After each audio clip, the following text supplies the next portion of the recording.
Let me ask you a question. What are you?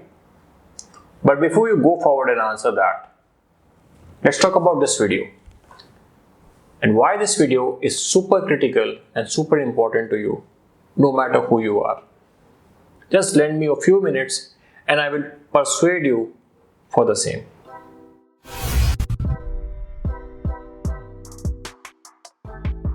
Hey friends, welcome back to the video. This is 𝐓𝐰𝐬𝐭𝐚𝐠𝐫𝐚 and today we will talk about Dominos Data Breach. Now, this may sound like one of those breaches which we have already seen, but let me talk specifically what has happened in this one. So 180 million records were compromised and people had their phone numbers, their email IDs, their address, their exact latitudes and longitudes being revealed. How is that a problem, you may ask? See, these small pieces of information are very critical to your online cyber identity.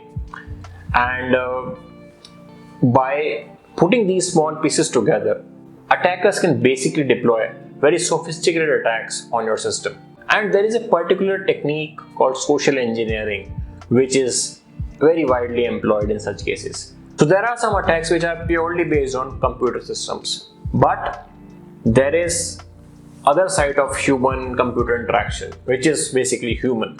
So social engineering basically deals with the biases on human beings and how do you exploit them, or if there is a loophole, you can just exploit it without any code. That is basically social engineering for you. How do you engineer a person to give you some critical piece of information that you absolutely need to pierce into that system? Let's see a live example how that is being done. They're going to hack me using social engineering, which is essentially hacking without any code. They just use a phone and an internet connection. Do you want to do a sample phishing call? What's phishing? Phishing is voice elicitation, and basically what you do is you use the phone to extract information or data points that can be used in a later attack. Let's do it. Okay. Who are you going to call? Maybe I'll call your cell phone provider and Okay. see if I can get them to give me your email address. I bet they're good. I bet they have my back. But yeah, go for it. I'm going to spoof from your number, so it's going to look like it's calling from you. Okay. Hi, I'm so sorry. Can you hear me okay? My baby, I'm sorry. my husband's like, we're about to apply for a loan and we just had a baby and he's like, get this done by today. So I'm so sorry. I can't call you back. I'm trying to log into our account for uses information and I can't remember what email address we used to log the account. The baby's crying and can you help me? Awesome. In just 30 seconds, At gmail.com? Jessica gets access to my personal email address. Now, if I needed to add our older daughter on our account so she could call in and make changes, how would I need to go about doing that? You would have to send me a secure PIN through a text message? Yeah, well, the thing is, I don't think I'll be able to receive a text message if I'm on the phone. Shh. Oh, I'm not on there either? So I thought when we got married, he added me to the account. Jess uses my girlfriend's name and a fake social security number 5127. to set up her own personal access to my account. Wait, I'm sorry, so there's no password on my account right now? Can I set that up? She even gets the support person to change my password. Thank you so much for your help today. So she just basically blocked me out of my own account. I'll get her fed after this. All right, thank you.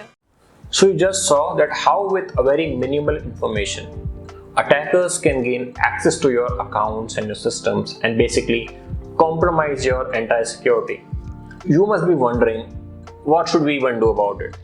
First of all, no need to panic, but also you shouldn't take this very lightly.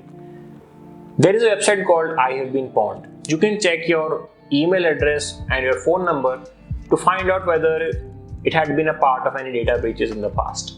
And once you do that and you suspect that your data has been breached, definitely change it. Change the password of your email ID.